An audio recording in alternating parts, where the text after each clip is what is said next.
Bonjour à tous, c'est encore le docteur VRV. Comme je vous l'ai tantôt promis, je commence à aller au cas par cas. Et aujourd'hui, je fais une vidéo sur le 24 volts américain qu'on trouve au Canada ou aux États-Unis à la demande de Rodrigue. Il vient de l'Afrique et il s'est heurté à ce 24 volts et il aimerait bien savoir comment ça fonctionne.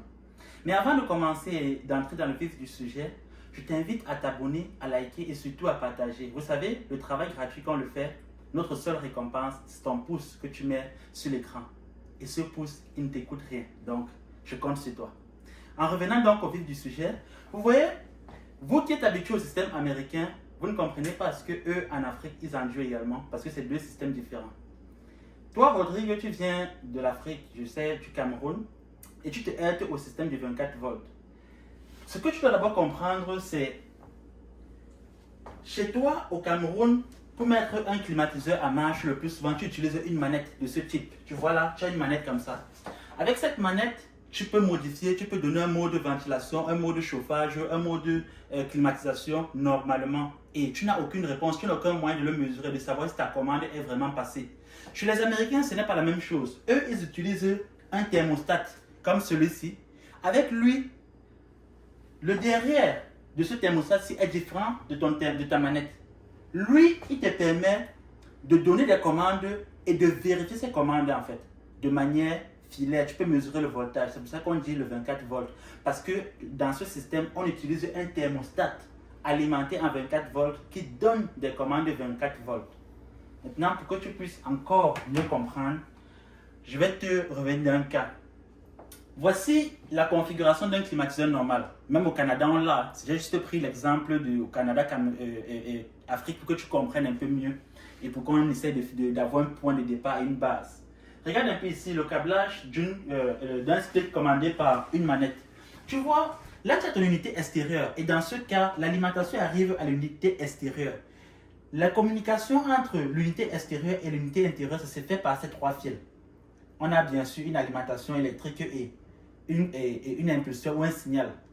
Si tu fais une demande de chauffage à travers l'unité intérieure en utilisant une manette comme celle-ci, tu n'as aucun moyen de savoir que ton chauffage a vraiment été demandé. C'est juste le retour de fonctionnement qui va te le montrer et te le prouver. Pareil, si tu fais une demande de climatisation ou une demande de ventilation, tu ne peux pas mesurer la commande que tu viens de passer. Ça, c'est la commande à laquelle tu as longtemps été habitué. Maintenant que tu es venu dans le système américain et que tu fais du résidentiel, c'est un peu différent.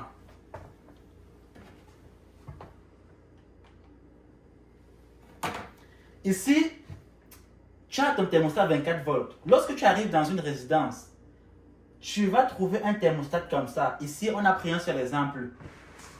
Ici, on a pris un seul exemple qui est Ecobee. Le thermostat Ecobee, tu peux l'avoir lui, Ecobee, ou encore, tu peux avoir d'autres marques comme Honeywell, bref, même le Next de Google et tout le reste. Tu as plusieurs marques, mais là, on a pris le Ecobee, qui est très très fréquent aussi, très utilisé. Ici, tu vois, quand tu retires ton thermostat, derrière, il y a plusieurs câbles. Ou alors, il y a plusieurs connexions. C'est pourquoi on l'appelle un thermostat 24 volts. Lui, tu vas lui donner une alimentation. Et à chaque fois que tu vas vouloir quelque chose de spécifique dans ton système, si tu veux un fonctionnement en climatisation, en chauffage ou encore en rafraîchissement, lui, ou encore juste la ventilation simple, il va te donner des impulsions 24 volts à travers les fils différents qui sont connectés à ton thermostat. Et toi, au retour, tu pourras mesurer si ton thermostat envoie réellement la commande que tu veux. La signification, il y a une signification particulière pour chacun des codes couleurs ici. Tu vois, lui, ici, il n'a pas vraiment respecté les codes couleurs. C'est pour ça que je t'ai mis une autre diapositive ici pour t'expliquer les codes couleurs. Signification des couleurs donc. Attention, ne fais pas le branquignol ici. Lorsque je te dis signification des couleurs, c'est pas que tu vas exactement trouver les couleurs rouge, jaune, noir, bleu dans ton thermostat en fonction du site où tu te trouves. Parce que certains techniciens mélangent les fils et tout. Ce que tu dois te souvenir, ce sont les abréviations là, le R, c'est le RH, le Y, Y1 et tout ça. Je te donne déjà le plus essentiel pour ne pas trop tirer la vidéo. RC. Généralement, rouge et noir, c'est pour l'alimentation de ton thermostat parce qu'il a besoin d'énergie en 24 volts pour être alimenté. Le Y, quand tu vois le Y, c'est une demande de climatisation. Ça veut dire que s'il y a entre le commun et le Y, il y a du 24 volts, ça veut dire que l'appareil est censé marcher en climatisation. Le W, c'est pour la demande en chauffage. Chauffage, le plus souvent, du chauffage auxiliaire, comme les résistances chauffantes qui sont dans la fournaise. On va voir ça plus bas. On va prendre le W, puisque ça peut être deux étages, W1, W2. Donc, ça peut être en double étage. Chauffage, étage 1, chauffage, étage 2. Le orange, lorsqu'il y a un signal à orange, ça veut dire que tu demandes à ta pompe à chaleur d'inverser son cycle et de commencer à fonctionner en mode chauffage. Voilà la quintessence. Donc, R, C, Y et G. J'oubliais G. G, c'est quoi? G, c'est une demande de ventilation simple. Ça peut fonctionner uniquement en mode ventilation. Sachant très bien que si tu demandes de climatisation, il faut très bien que le G soit également alimenté. Et si tu demandes de chauffage, il faut également qu'il y ait le G parce que tout part de la ventilation pour pouvoir ventiler dans ton coil. Avançons et regardons enfin cet exemple que je t'ai préparé. Tous les systèmes 24 volts ne sont pas similaires. J'ai pris un qui me semble un peu presque plus ou moins complet parce que ça peut également continuer avec d'autres éléments, mais bon, ça c'est plus ou moins complet. Comment ton câblage 24 volts se passe? Tu as ton thermostat ici. Tu as là ton unité intérieure et dans cet autre pointillé, tu as ton unité extérieure. Tu vois qu'ils sont interconnectés à travers, dans cet exemple-ci, à travers le thermostat. Ici, le thermostat est alimenté. Tu vas bien alimenter ton unité intérieure. Ton unité intérieure, à l'intérieur, un transformateur qui transforme soit le 120, soit le 240 en 24 volts. C'est cette alimentation-là qui va alimenter le thermostat. Ton thermostat étant alimenté, si tu pianotes le thermostat, tu dis je veux une demande de ventilation. Il va te donner un 24 volts à G. Il va t'alimenter ta fournaise en ventilation. Si tu dis je veux une demande de climatisation, il va t'alimenter Y et G. Tu vas voir, il va dire ventilation et il va dire à la thermopompe, allez, pas le compresseur. Ça, c'est pour ça que tu comprends que ce sont les différentes demandes qu'on fait. Maintenant, si tu as besoin du chauffage, du mode chauffage, il va te dire, il va alimenter la vanne d'inversion. La vanne d'inversion va inverser ton cycle et il va toujours partir la ventilation. Et maintenant, c'est quoi donc l'avantage du 24 volts par rapport à ce que tu connais comme à cette manette-ci? Cette manette-ci, quand tu passes les commandes, quand le compresseur démarre ou que ce soit le chauffage, que ce soit la ventilation, tu n'as aucun moyen de le mesurer. Mais ici, ça facilite le diagnostic. Pourquoi? Parce que lorsque tu arrives, si ton thermostat a des problèmes, tu vas mesurer la tension ici. Est-ce qu'il y a la tension ou pas? Tu peux directement avoir une idée. Maintenant, tu peux faire une demande de chauffage sans même avoir besoin du thermostat. Il te suffit juste d'envoyer un 24 volts à Y, une demande de climatisation, pardon. Tu fais juste envoyer le 24 volts à Y qui va alimenter ton compresseur et tu vas voir est-ce que mon compresseur démarre, est-ce qu'il est bon ou pas. Tu fais pareil pour le chauffage et pour le chauffage simple avec thermopompe et le chauffage auxiliaire. Et là, tu vois, avec cette façon de faire, c'est facile. Maintenant, le plus gros avantage de ce système, c'est quoi? C'est que les différentes installations sont interchangeables.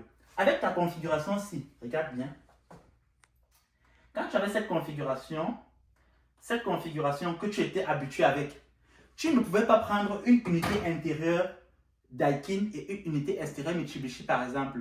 Parce que le protocole de communication ici était un protocole constructeur. La communication entre intérieur et extérieur se faisait à travers des signaux et ces signaux devaient être interprétés. Avec le 24 volts, ce n'est pas le même cas. Avec le 24 volts, donc, puisque la commande, elle est universelle 24 volts, tu peux donc prendre un thermostat de marque Ecobee, une unité intérieure de marque, je ne sais pas quoi, carré, une unité extérieure de marque, peut-être, je ne sais pas, peu importe la marque, même Daikin, pourvu que ces unités extérieures aient un récepteur 24 volts. Si tu vois Y1, Y2, O, W, ça veut dire que c'est compatible 24 volts et ça va fonctionner. Même si ce ne sont pas les mêmes unités que tu as mis dans ta bâtisse, tu vas te rendre compte que ça va quand même fonctionner. Pourquoi? Parce que c'est le thermostat 24 volts qui donne le ton. J'espère que cette vidéo t'a aidé et que ça va un peu démêler le flou dans ta tête. Si je fais une longue vidéo pour t'expliquer de tout, de long en large, ça sera vraiment kilométrique et ce sera fatigant aussi. Donc, j'ai juste voulu te donner, comme je dis toujours, l'étincelle pour que tu comprennes la différence entre ce que tu vivais de chez toi et ce que tu vas vivre ici dans le système américain. N'oubliez pas les gars de partager, de liker et surtout de vous abonner. Ça ne vous coûte rien les gars, juste aller à la page, vous abonner, mettre un petit pouce, c'est rien, c'est gratuit. De toutes les façons, nous, c'est un travail bénévole qu'on fait et nos seuls encouragements, comme je le dis toujours, ce sont vos likes, ce sont vos partages et tout, et aussi vos abonnements. Donc les gars, n'oubliez pas, seul on est fort, ensemble on est invincible. Posez vos questions, je suis là pour répondre et je vais également le faire. Comme j'ai fait pour Rodrigue, je peux également le faire pour toi. Si tu as un sujet qui t'intéresse, juste me fais signe. C'était le docteur BRD les gars. Seul on est fort, ensemble on est invincible. A plus.